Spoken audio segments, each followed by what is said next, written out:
Hi, good morning.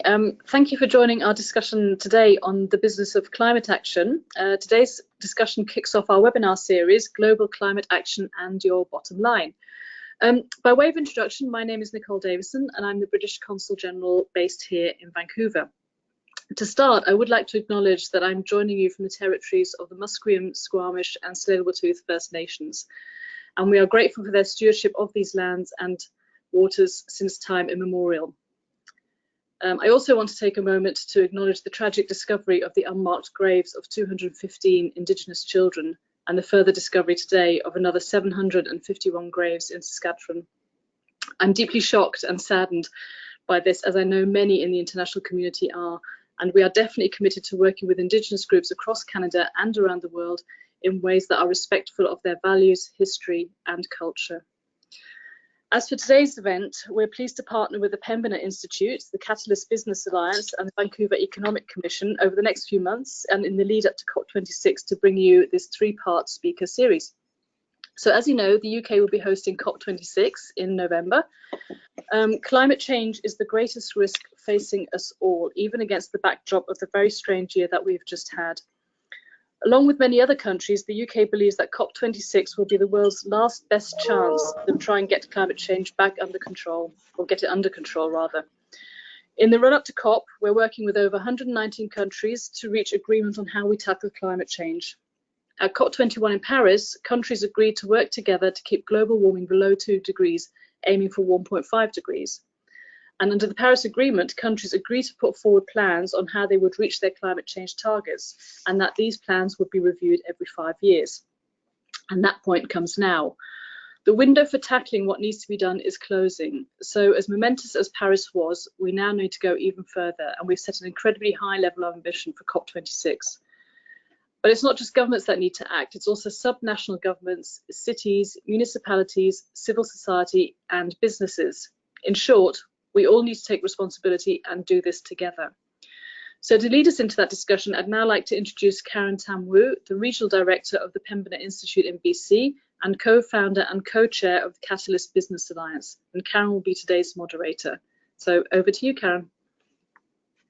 Thank you, Nicole. Hello, everyone. To echo Nicole's words, I also want to acknowledge the tragic discovery by the Cowessess First Nation this morning, and it is with a heavy heart that we move forward with today's panel. The Catalyst Business Alliance and the Pembina Institute are pleased to present today's event in collaboration with the British Consulate-General and the Vancouver Economic Commission. The Catalyst Business Alliance is a network of Canadian companies working together to champion strong climate and energy policy and the creation of a resilient economy.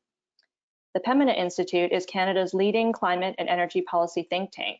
We work together with governments, industries, and communities to advance a prosperous, clean energy future for Canada. And I'd like to thank the North Family Foundation, the Real Estate Foundation of BC, and the Sitka Foundation for their generous support of our work. If you'd like to support our work in this important area, please get in touch with us at pembina.org. Some housekeeping items for this event. All participants will be muted during the webinar. Please note that this broadcast is being recorded and will be available on the Pembina Institute website at pembina.org. And following the presentations, we'll have time for our panelists to answer your questions. So please use the chat box to type in your questions and we'll do our best to get through as many as possible. As Nicole mentioned in the lead up to COP26, we know we need to go further and countries need to increase climate ambition. Today, we'll hear stories from companies, all leaders in their respective sectors, who have embraced ambitious goals to slash corporate emissions. And from their experiences, we'll learn what it takes for other businesses and governments to make that shift on a global scale. Now, I'm really pleased to introduce our panel today. From Van City, Alison Coates. From Concert Properties, Dave Ramsley. From Lafarge Holcim, Kaylee Ellis. And from Unilever, John Coyne. So Alison Coates is going to kick us off today.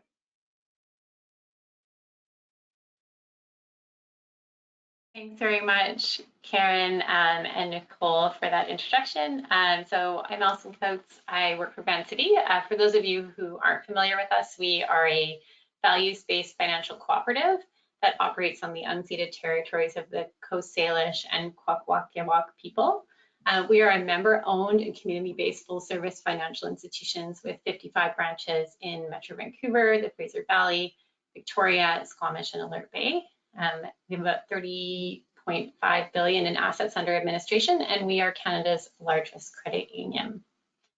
So if you just move to the next slide, perfect, thank you. I'm going to talk to you today about Vancity's journey to our climate commitments, which we released in January, and what the organization is doing now to deliver on them. Our climate commitments, along with our work on reconciliation and becoming an anti-racist organization, are how Vancity will help build a clean and fair world. How we got to these commitments and the work we're undertaking now is just that, a journey. And so before I start, I want to say that if some of the things that myself or other speakers are talking about today feel really far away from where you or your organization are at, that's okay. There's one thing we talk about a lot at Vancity is that through all of the work in this space, there's huge value in just starting somewhere. You have to just start somewhere sometimes. So let's talk about how we got to where we are today. And what some of those first steps were on our journey. If we just move ahead 2 slides and on to the next one. Perfect. So Vancity's always stood, has always stood for creating a better world. We really began taking action on climate change when green was just a color. We do it because it's the right thing to do, and we do it because our members are increasingly expecting us to take a stand for a clean and fair world. 35 years ago, we introduced Canada's first socially responsible mutual fund, and in 2016, we launched our first fossil fuel-free investment fund. And all our funds have been fossil fuel-free since 2019.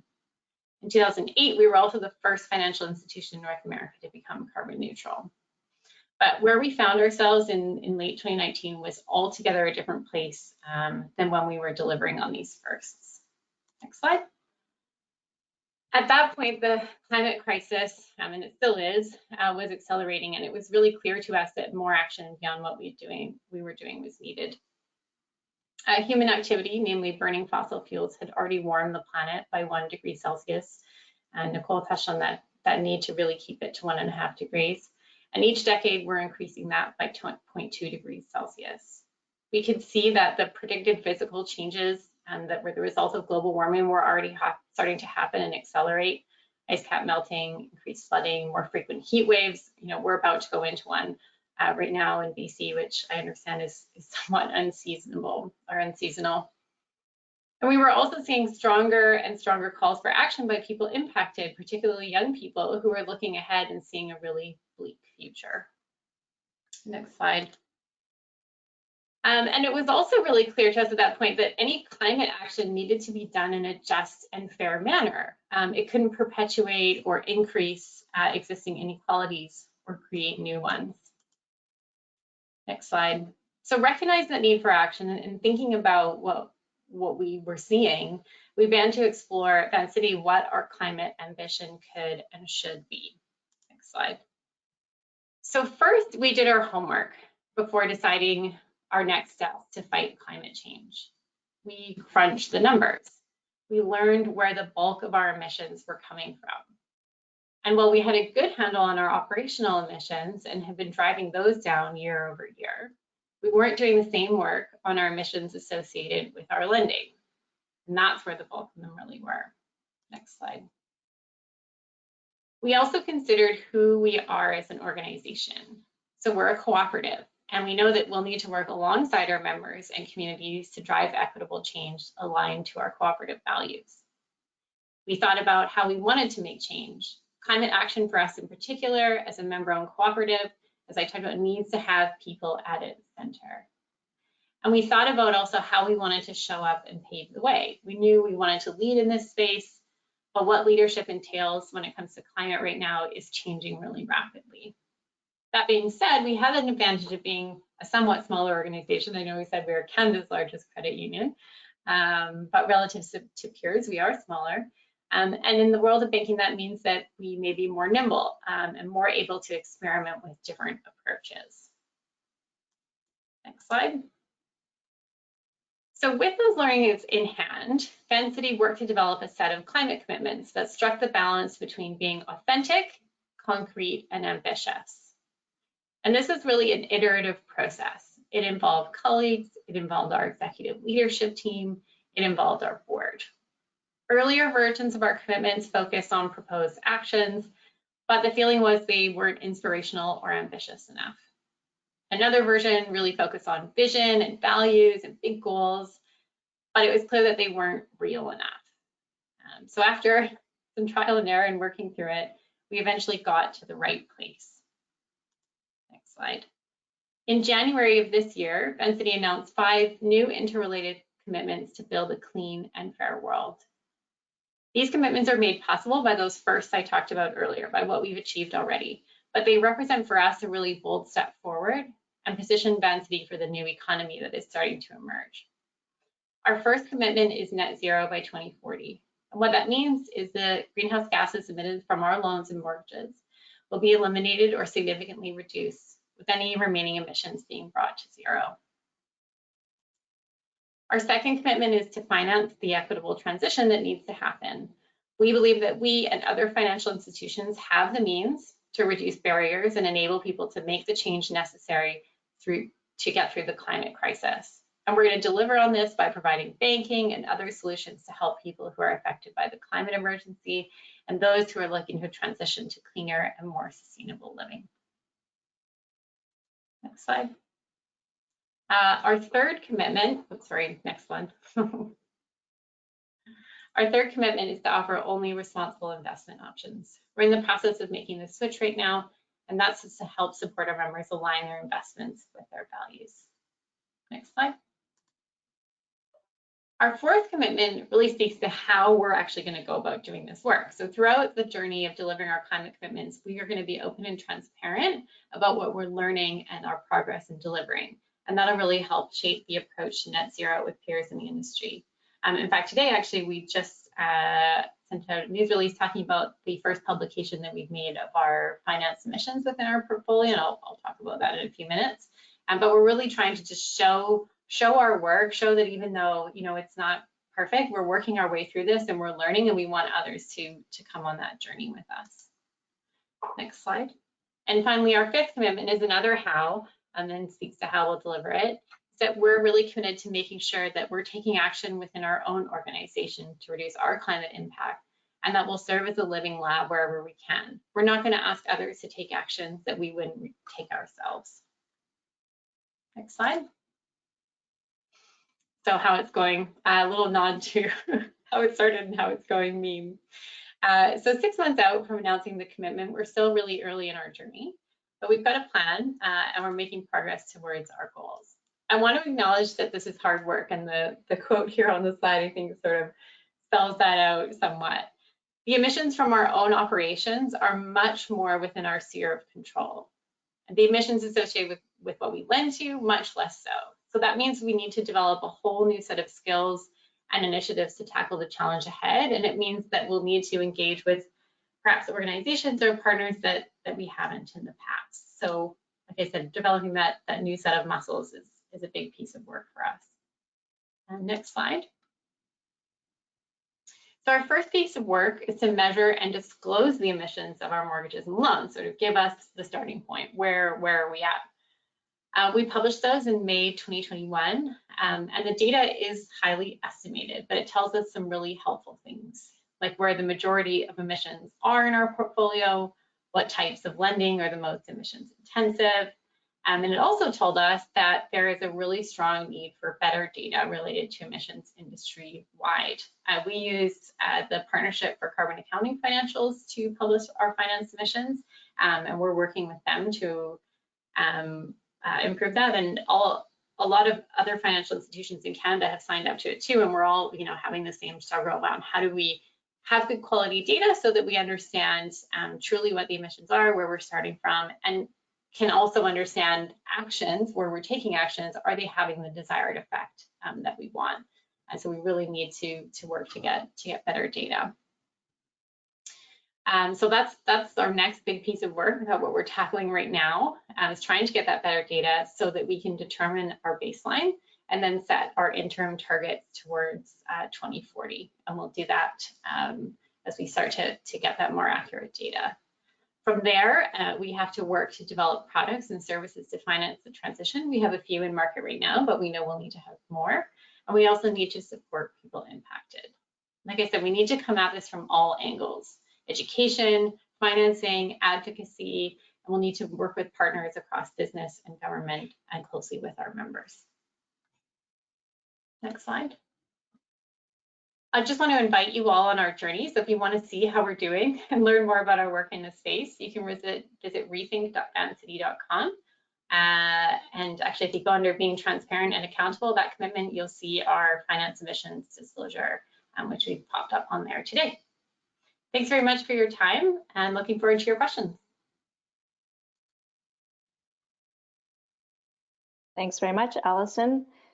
Just a reminder that if you have any questions that come up for you during the presentations, please type them into the chat box and we'll get to them after the presentations.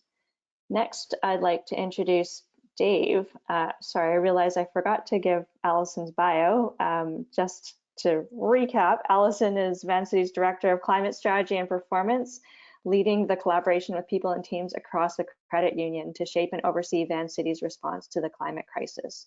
She's a social and environmental sustainability professional who has held senior leadership positions in Canada and internationally, and has led on the development of global sustainability strategies in the financial sector. And prior to Vancity, Allison was the head of future skills for HSBC in London, UK. Now on to Dave. Dave Ramsey is the Vice President of Innovation and Sustainability at Concert Properties, a Vancouver-based real estate development company with a national portfolio of buildings. He has worked in the field of urban sustainability for more than 15 years as a planner, consultant, and now as a developer. His work at Concert is primarily focused on carbon reduction, but also social equity and inclusion and digital transformation. Dave, thanks for joining us today. Over to you. Thanks for having me here, and I'm really excited to talk about this subject, which I'm deeply passionate about. For those of you who don't know Concert Properties, we are a pension-owned developer, started in 1989. We're owned by 19 very small union pension funds, everybody from carpenters to electricians to telephone operators.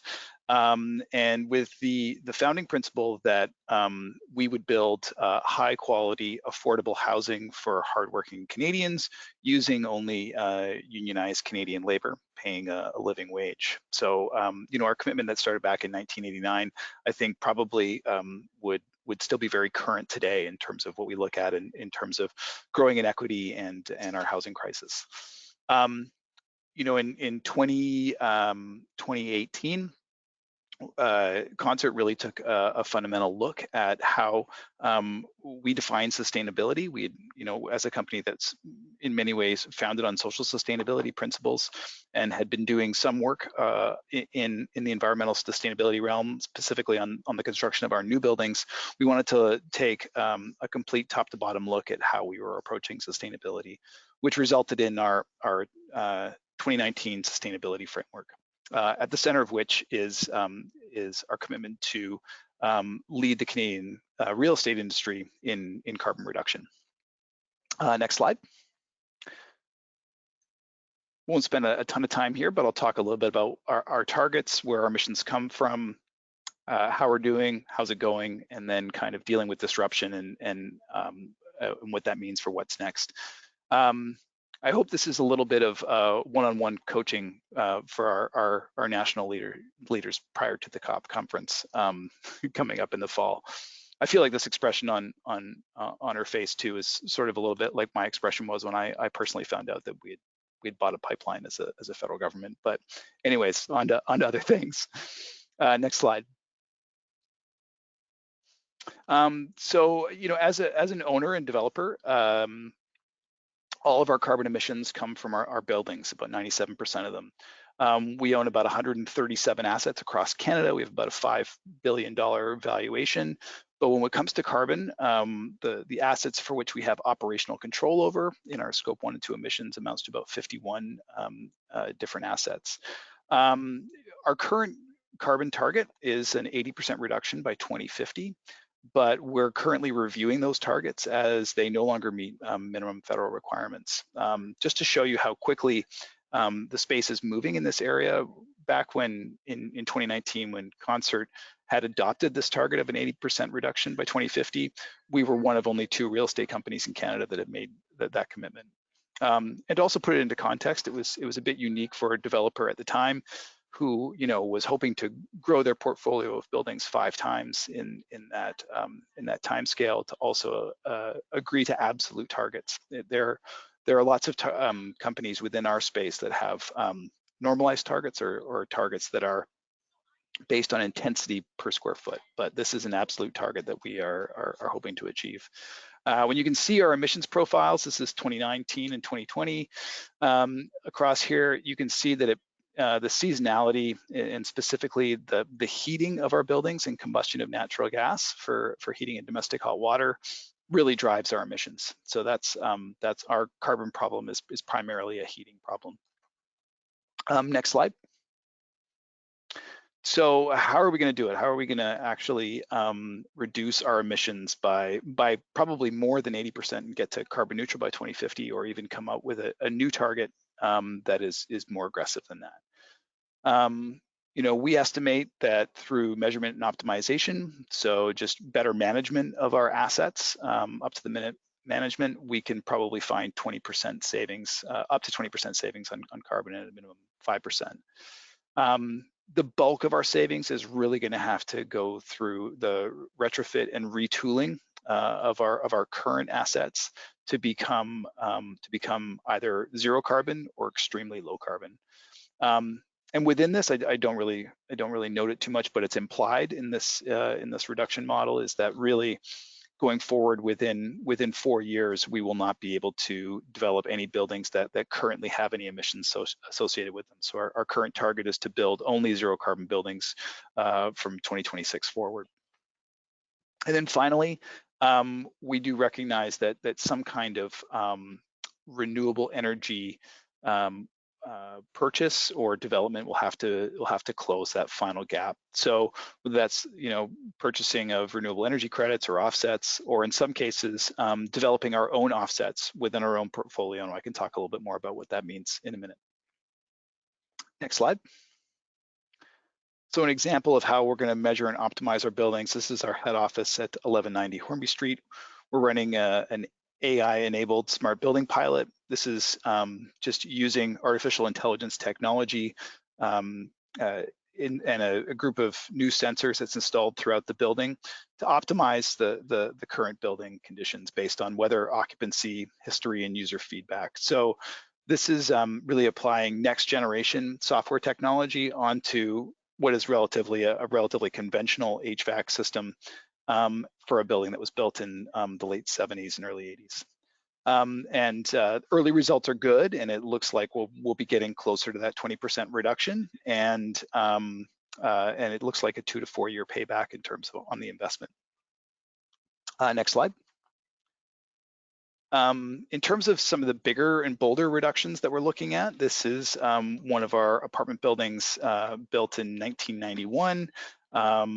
It does have some affordable units in it as well too, and this is a project where we are decarbonizing the asset through the use of CO2-based heat pumps. Now, for those of you who aren't in the industry, CO2-based heat pumps may sound like a bad idea because we're trying to eliminate CO2, but actually CO2 as a refrigerant has much less global warming potential than some of the other refrigerants that are used in conventional heat pumps. And we're really worried actually about the global warming potential of the equipment that we're putting into our buildings. So this is the first multifamily application of this new type of heat pump technology that we know of in the province, and it's encouraging that we're getting about a 75% reduction in greenhouse gases from what is, you know, a relatively antiquated asset from an HVAC perspective. Next slide. Another project that we're excited about is a retrofit project where we're installing or replacing fan coil units in a building with these mini split heat pumps as well too. The project here is also encouraging because we're not only adding or electrifying the heating load in this building, but we're adding cooling and better ventilation to the building, because we recognize that not only are we having to address climate change and decarbonize these buildings, but also better protect our residents from the climate change that's already happening. So whether that's the wildfire seasons that we see that give us Beijing levels of air quality, and making sure that residents aren't reliant on opening their windows for ventilation and cooling. And it's giving us a 50% reduction in GHGs. Next slide. And then finally, developing our own offsets. So I mentioned that all of our carbon emissions come from the 51 assets which we're actively managing.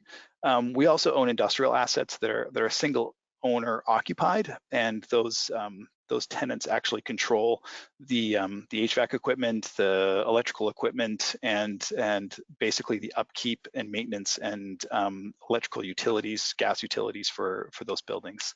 So what we do in those cases is we're actively looking to partner with those tenants and develop renewable energy projects. So this is a project we're currently working on in Calgary, Alberta, where we will finance and develop the solar array on the building. The tenant gets to keep the operational savings of that solar array, and we'll be able to claim the GHG credits of about 170 tons per year annually. And we see this as one of our key strategies to be able to address that final 20 to 30% of carbon reduction. Next slide. So how's it going and what's next? So we've as I mentioned, we refreshed our sustainability framework in 2019. So we have kind of 3 points in our graph here in terms of how we're doing on our carbon reduction. It looks good, but as you know, a 3-point graph doesn't really tell you too much.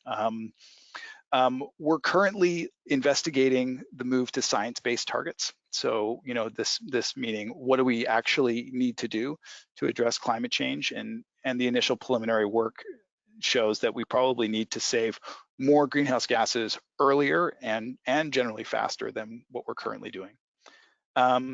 We are investigating also some kind of mixed offset and annual reduction commitment. So whether that is going to carbon neutral next year through offsets, and then looking for an annual commitment of between 2 and 5% in carbon reductions from real assets and retrofits.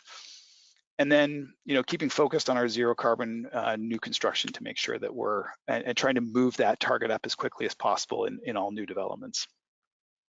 And then finally, I think what's unique in our industry too is that we're really trying to build a bottom-up decarbonization plan.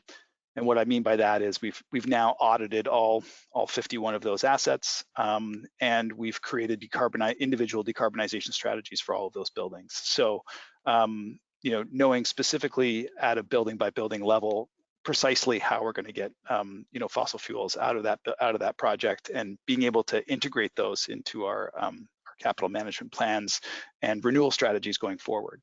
Our next phase will obviously be doing that on our industrial assets in order to further decarbonize them and also develop offset projects.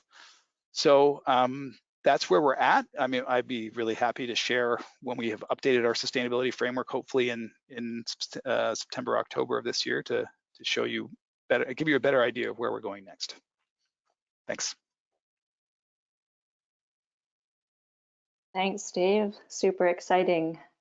And I'm now feeling a little bit guilty about my HFC heat pump, but that's a whole other conversation.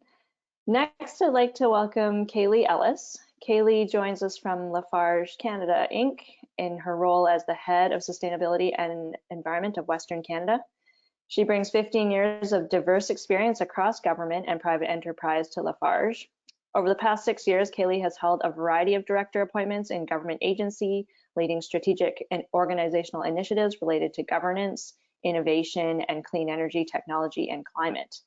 Prior to this, Kaylee developed extensive experience in operations and regulatory and environmental affairs, working in consulting and with upstream and midstream oil and gas companies. Kaylee, over to you. Thanks, Karen. Next slide. Perfect. So it's a pleasure to be here with Pembina Catalyst Business Alliance and the UK Consulate and my fellow panelists for hosting this really important conversation today. Next slide, please. So for those who don't know us, Lafarge Wholesome is a global organization with diverse operations across the globe and across Canada. In Canada specifically, Western Canada, we produce cement and concrete, we mine for aggregates, and have a suite of solutions and products available, including asphalt and paving, precast and pipe, and general contracting. As a global leader in the industry, we have a key role to play to address today's climate crises. Cement is the second most consumed product globally. It is a man-made powder that when mixed with water and aggregates becomes concrete. Now, the production of the production of cement is incredibly CO2 intensive. And I hate to start with this slide because it doesn't paint a great picture, but I think it's really important to kind of share the challenge that we're up against. And so when thinking about the production of cement, it involves the decarbonation of limestone, which is a process called calcination, which takes place in heated kilns to produce a crop product called clinker. This becomes a critical component in the making of cement. And you can see this all reflected in the intensity of our Scope 1 emissions profile. The rest of our product lines and indirect emissions make up our Scope 2 and Scope 3 emissions. So in order to understand what levers exist for our organization on our pathway to net zero emissions reduction, we need to understand the emissions profile for the organization to understand the opportunities and focus and drive our efforts. The intensity of the emissions associated with our industry certainly raise concerns for sustainability, especially considering that the built environment will only continue to expand at a rapid pace. And we certainly see infrastructure as critical to meet the UN Sustainable Development Goals. So with innovation and sustainability at the heart of everything we do at Lafarge, we're committed to building a world that works for people and the planet, and doing that through a net zero commitment. Next slide, please. Sustainability strategies and those focused on carbon management will be key in a carbon constrained future. Our commitment is shaped by our 2050 ambition, where Lafarge Wholesome has partnered with Science Based Targets Initiative to define our roadmap to 2050. And within the next 2 years is committed to reducing our Scope 1 emissions intensity to a target consistent with a net zero pathway established by SBTI, to become carbon neutral in our Scope 2 emissions, and to reduce Scope 3 emissions significantly, targeting a 50% reduction. Next slide, please. There will be no one single solution that will enable our path to net zero, and through a number of traditional and innovative levers, we are committed to achieving our targets. Our building blocks for net zero include carbon capture and other technologies. This includes the implementation and scaling of CCUS technologies, and also looking at a suite of mineralization technologies to embody carbon in cement and concrete. We will accelerate the development and deployment of green products and solutions. We'll drive plant efficiency with automation and artificial intelligence. We'll expand our energy portfolio and collaborate with power producers to generate more renewable energy.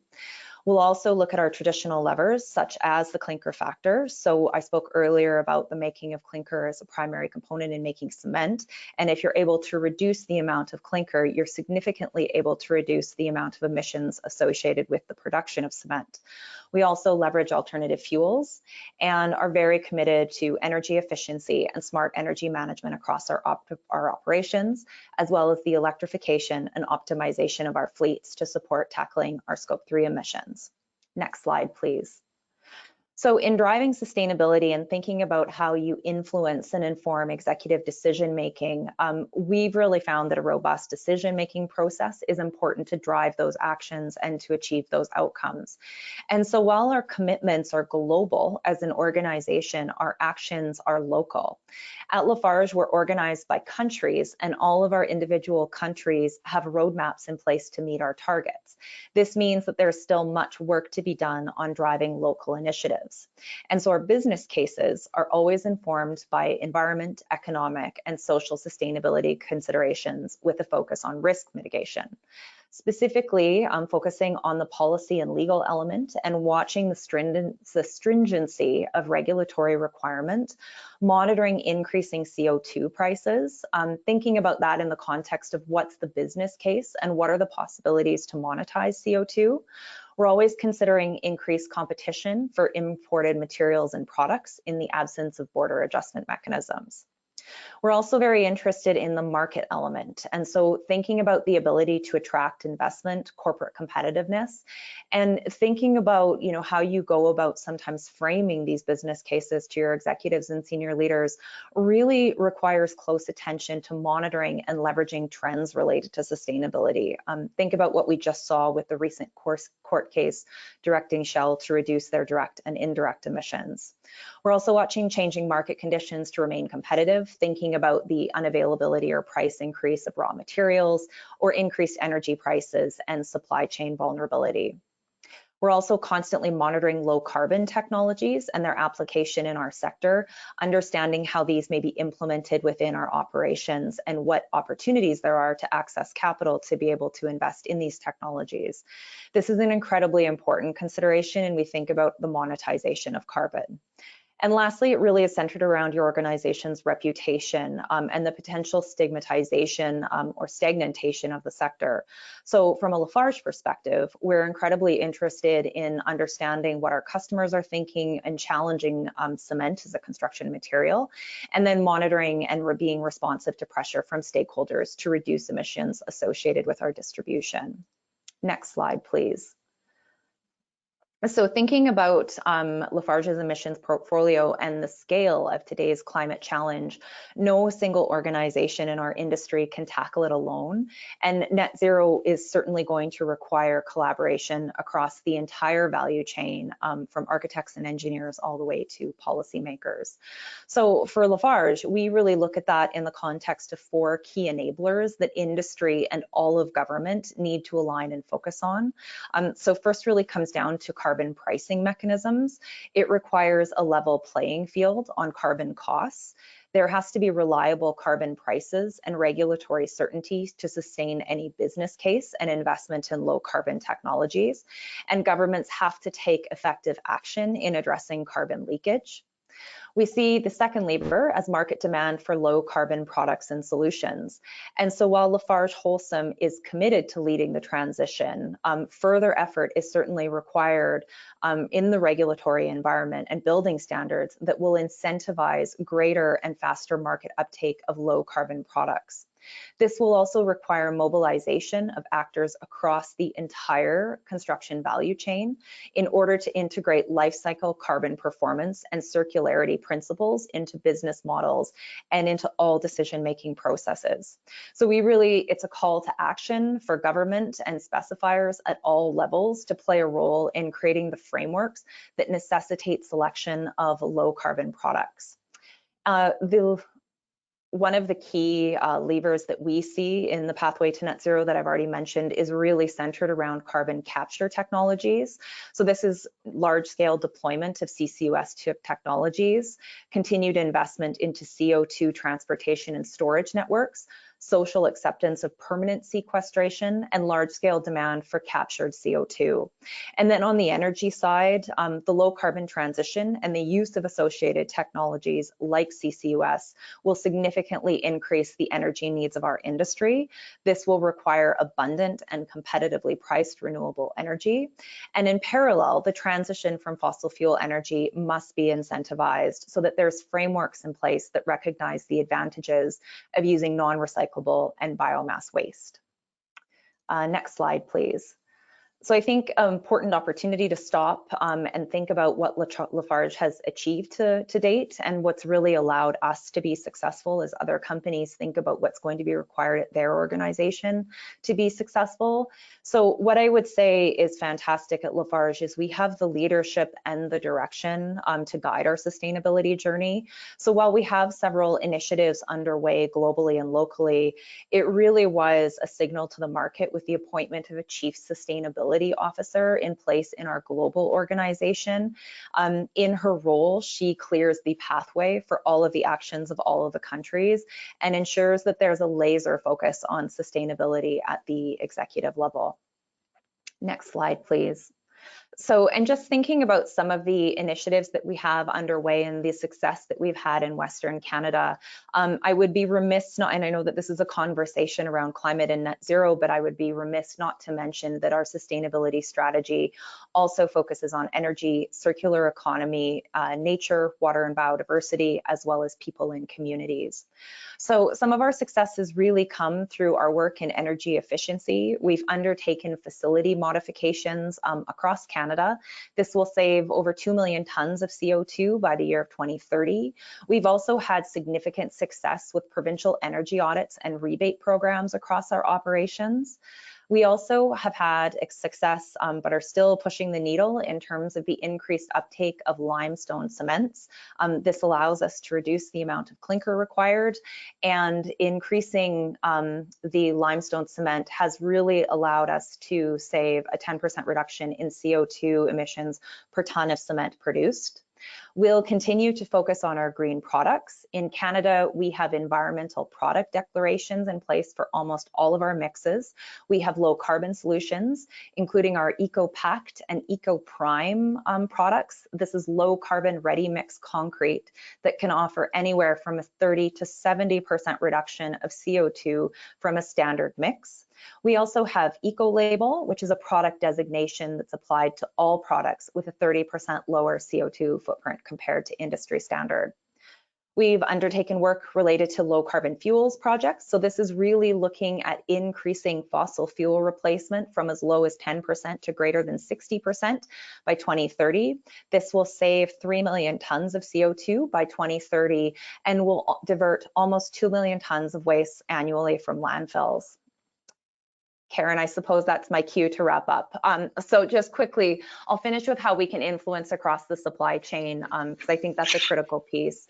So certainly equipping our sales teams with knowledge and messaging, influencing and leveraging government funding, robust internal procurement policies, as well as advocacy on green procurement policies, strategic partnerships and engagements, leveraging the network around you to achieve your goals is certainly critical. So you'll see some of those listed here.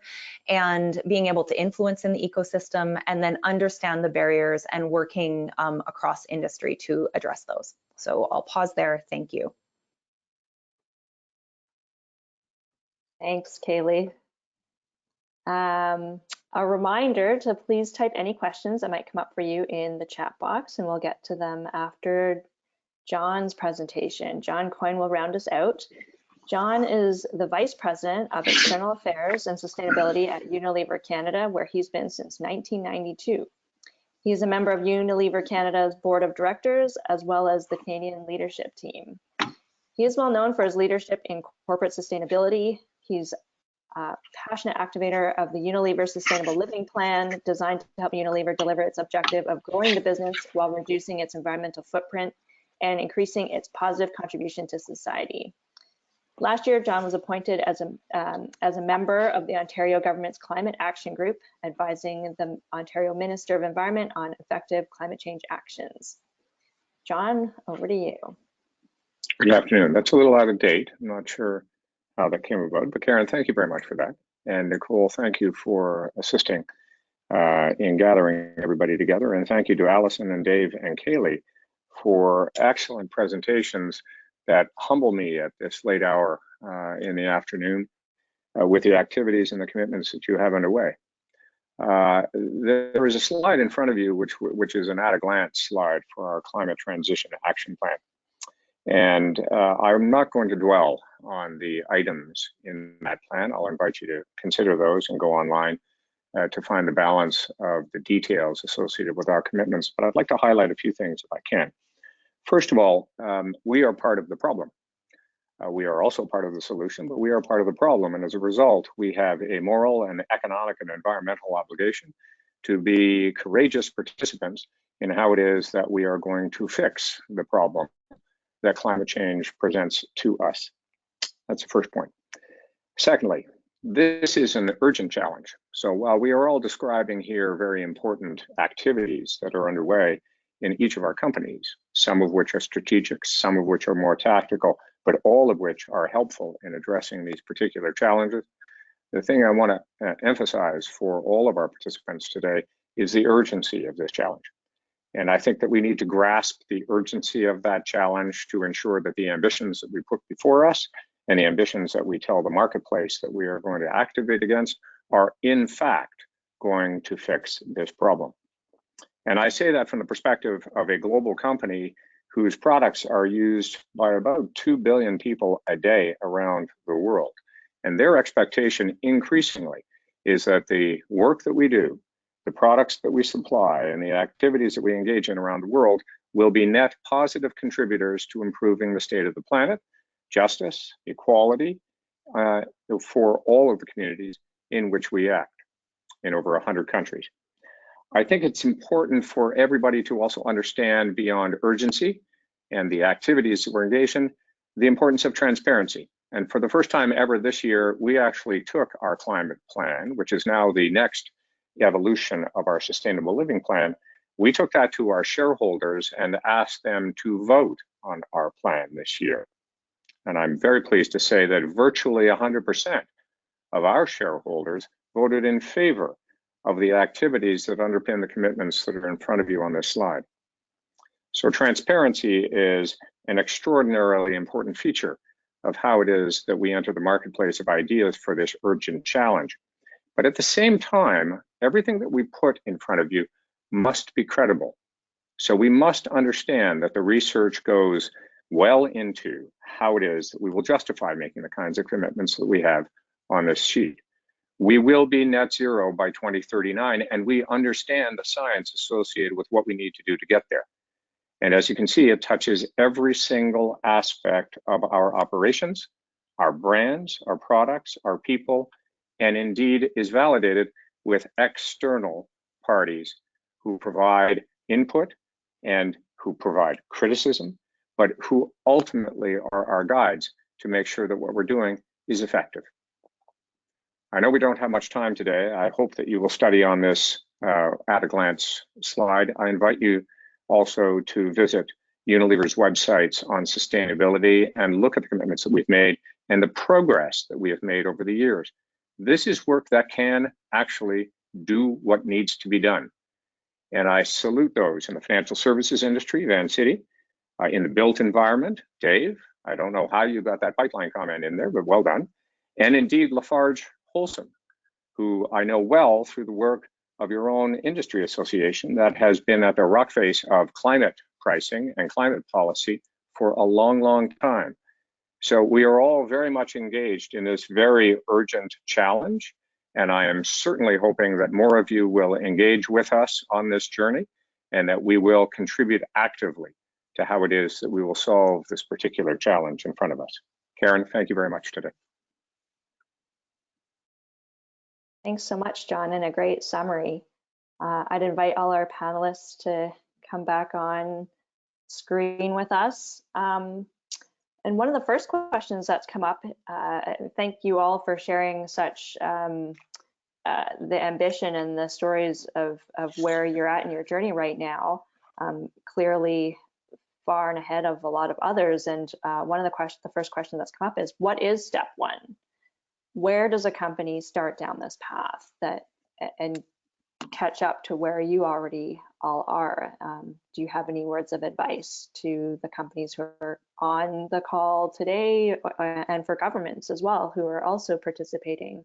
What needs to be done to start down this journey and what can be done from a policy perspective to enable others to join? Allison. I'm happy to kick off, and yeah, I'm sure the other panel has some great insights. I would say a great place to start is really just looking at your business, what do you do, and thinking through what the impacts of your business are. The UN actually offers some great tools. We're part of the Principles for Responsible Banking, and as part of that, we've done a number of sort of cuts of impact analysis. So understanding both the positive impacts that our business has as well as the negative impacts. And then a process like that can be really, really helpful. It helps understand where you do good and where you can lean into, value you can bring, but also where you might be having negative impacts. And sometimes those might be surprising, but I think that's a helpful place to start, is to do that analysis. 100% measurement is key, right? I think, many of us, or at least in my industry, before we took a really disciplined look at our emissions profiles, we thought we were doing well, and we thought, just by being always installing the most efficient equipment in any project we did, and designing high quality buildings, we thought that we would probably be among the leaders. And when we did the actual math, we found that we had a long way to go. So I think that just understanding the problem and where the low hanging fruit is and where you're gonna have to spend more time is key. John? I would agree with that. Data is essential, measurement is essential, and it's the only way that you can underpin any kind of activity that will drive the kind of commitments that are necessary. But all of that needs to be put in the context of leadership. And if you work in an organization that has not yet signaled that it wants to participate actively in this challenge, you need to demand that the senior leadership of the business, whether that's at the board level, at the executive level, or otherwise, that you need to demand that your organization begin to step up in this space. Everybody today, myself included now, will tell you that no one organization can do any of this. This is everybody participating actively. And the more people who actively participate, the easier it will be to persuade governments that regulatory systems can be adjusted to reflect the kinds of activities that we have underway. And it will be easier for us then to generate the scale and the synergy necessary for each of our industries to perform more adequately in this space. So demand, if it is not yet available, demand that senior leadership participate and create the space to go and get that data and begin that kind of programming. Just to offer a final comment on that, John certainly went the direction that I was going to offer as well, that it really is centered around leadership commitment. I think about my career experience and in working with oil and gas companies and transitioning to working with a construction company now. And there is a stark difference in those organizations to those that had leadership commitments around sustainability, where you have champions in place to drive that, versus those organizations that do not. And so from my perspective, certainly agree with John's comments around there has to be a commitment at the most senior levels of leadership in the organization that sustainability is going to be a core fundamental consideration in all business decisions. Great, thanks. This question has come up a couple of times. How are your businesses incorporating climate risk analysis into your planning? I can jump in to begin with.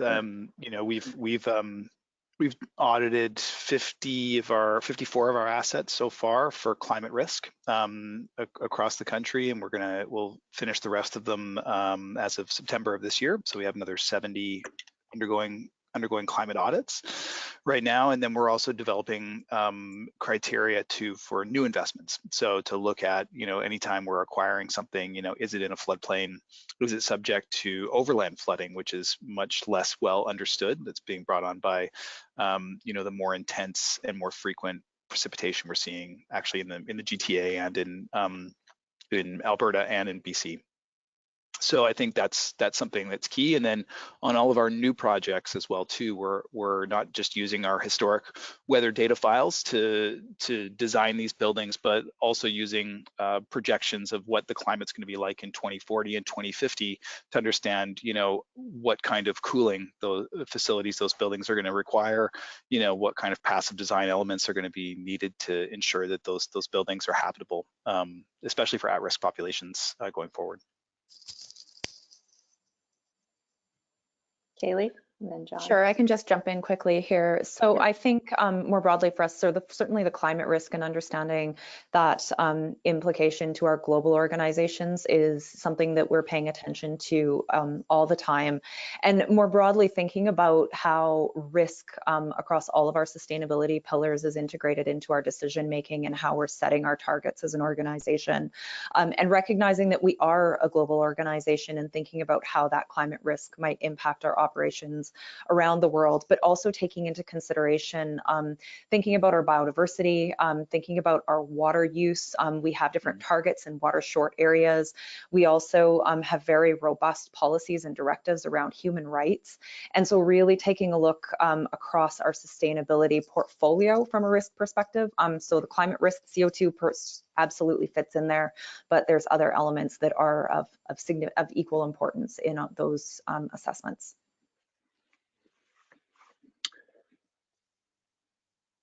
Karen, for us, the analysis is exceedingly complex because we have our own operations, which are factories and warehouses and offices and so on.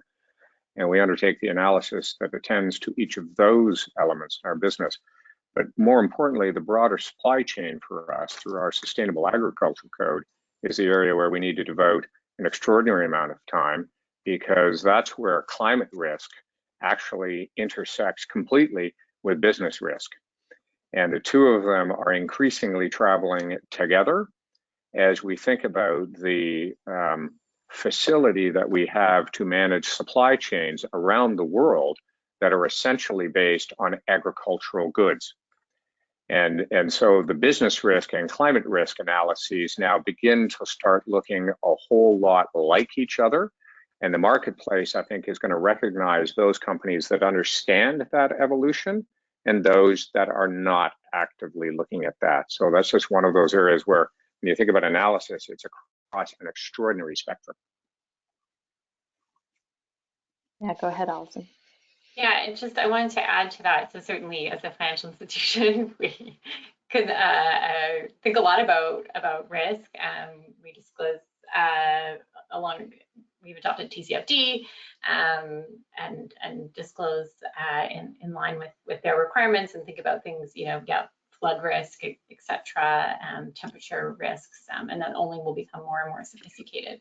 But one of the things sort of that we have to think about carefully through all of this is, what are the implications of acting on those risks that we see? I always think, certainly with the commitments we've set, we could get to net zero quickly by reducing risk and saying, well, we just don't finance this anymore, right? And we've made some of those decisions where we say, we aren't financing fossil fuels because our judgment was the risk there is too high.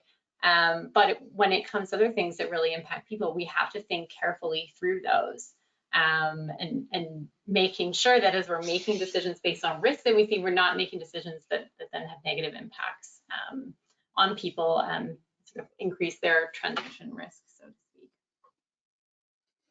Absolutely, thanks. And that's a great plug for the second and third webinars as part of this Global Climate Action in Your Bottom Line series. We'll be in the lead up to COP having 2 more speaker series in the fall, and the second one will be on climate related finance, impact on our finances. So with that, we are drawing to the close of our hour. I do want to just round out some of the things that I heard today in terms of the need to adapt our ambition based on the fact that the federal government has committed to moving towards net zero. And as we all know, we are going to be seeing climate leaders and global leaders coming together in Glasgow in November with the intention to renew and revise and increase our levels of ambition to tackle the climate crisis with a united front. And in that regard, we will be penning a letter to the Prime Minister to ask the government to be more ambitious about setting climate targets for COP26. I will be emailing a copy of this letter to the companies who have participated on this call today, and hope that you consider endorsing this letter. And really, what we've heard today is that Canadian business community has demonstrated that there is a business case in embracing leadership on climate, and that makes sense, and that business can be profitable, or it could potentially be severely impacted, as John had described, by the risks of climate change. And so this is a really important message, not just for other businesses to hear, but also for governments as we're moving to towards globally uniting to tackle climate change. So thank you so much to all of our speakers, Allison, Dave, Kaylee, and John, for joining us. And thank you all for joining us and listening in this hour. Enjoy the rest of your day. Thank you. Thank you. Thank you, Karen. Thank you, Nicole. Bye, guys.